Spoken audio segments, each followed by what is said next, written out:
Assalamualaikum warahmatullahi wabarakatuh. Saya Nur Hasna dari kelas Ekos A. Di video kali ini saya akan membahas materi ruang lingkup ekonomi internasional. Oke, selanjutnya adalah kita harus tahu dulu pengertiannya apa. Ekonomi internasional merupakan salah satu cabang ilmu dari ekonomi, sehingga permasalahan yang timbul di dalamnya tidak jauh berbeda dengan permasalahan yang ada dalam penerapan ilmu ekonomi. Nah, di antara permasalahan yang dimaksud adalah masalah pemilihan produk dan kelangkaan produk baik berupa barang maupun jasa yang dibutuhkan oleh manusia. Penyebab munculnya permasalahan tersebut adalah karena tingginya permintaan serta penawaran terhadap kebutuhan dan juga keinginan yang bersifat tanpa batasan. Dan negara-negara di dunia juga belum mampu memproduksi semua barang dan kebutuhan sendiri. Jadi mereka harus membutuhkan bantuan dari negara lain. Selanjutnya adalah hubungan ekonomi internasional. Yang pertama adalah pertukaran output atau ekspor impor.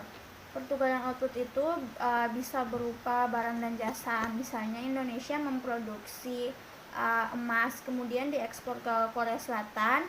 Nah, sebaliknya Indonesia impor barang elektronik dari Korea Selatan. Yang kedua adalah keuangan atau moneter. Keuangan ini digunakan untuk transaksi.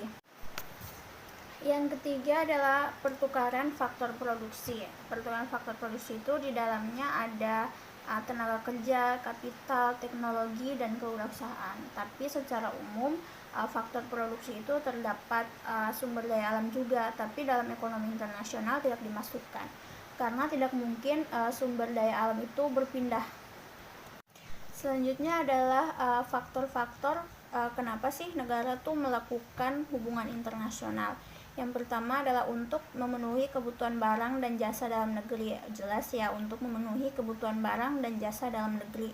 Yang ketiga adalah keinginan untuk memperoleh keuntungan dan meningkatkan pendapatan negara. Jadi misalnya kita menghasilkan batu bara, itu diekspor ke negara lain untuk mendapatkan keuntungan dan meningkatkan pendapatan negara. Yang ketiga adalah adanya perbedaan kemampuan penguasaan iptek. Jadi Indonesia itu di negara kita sendiri, Indonesia itu masih kekurangan teknologi dibandingkan dengan Korea Selatan atau negara di Eropa.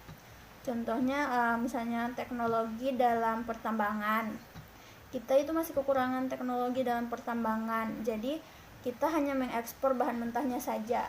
Jadi belum jadi sudah diekspor. Yang keempat adalah kelebihan produksi dalam negeri ya, seperti yang saya contohkan tadi batu bara. Kita kelebihan produksi batu bara, jadi diekspor untuk mendapatkan keuntungan. Terus yang kelima ada perbedaan SDM dan SDA. Terus yang keenam terjadinya era globalisasi. Oke, selanjutnya adalah dampak dari ekonomi internasional. Yang pertama adalah terjadinya jual beli atau tukar menukar barang dan jasa antar negara. Yang kedua adalah pengaruh terhadap perkembangan ekspor dan impor serta balance of payment atau neraca pembayaran internasional suatu negara. Yang ketiga adalah terjadinya kerjasama di bidang ekonomi antar negara di seluruh dunia. Yang keempat adalah pertukaran dan perluasan penggunaan teknologi sehingga dapat mempercepat pertumbuhan ekonomi negara yang terlibat di dalamnya. Selanjutnya yaitu manfaat dari ekonomi internasional. Yang pertama adalah dapat memperoleh barang atau jasa yang tidak bisa dihasilkan sendiri karena dengan adanya perbedaan sumber daya alam, kemampuan sumber daya manusia, teknologi, dan lainnya. Yang kedua adalah bisa memperluas pasar untuk tujuan menambah keuntungan dari spesialisasi. Yang ketiga adalah memungkinkan transfer teknologi modern untuk memahami teknik produksi yang lebih efisien dan modern dalam hal manajemen. Yang keempat adalah menambah devisa negara dari hasil ekspor. Yang kelima adalah bisa mempercepat pertumbuhan ekonomi sebuah negara. Selanjutnya adalah menjalin persahabatan dengan negara lain.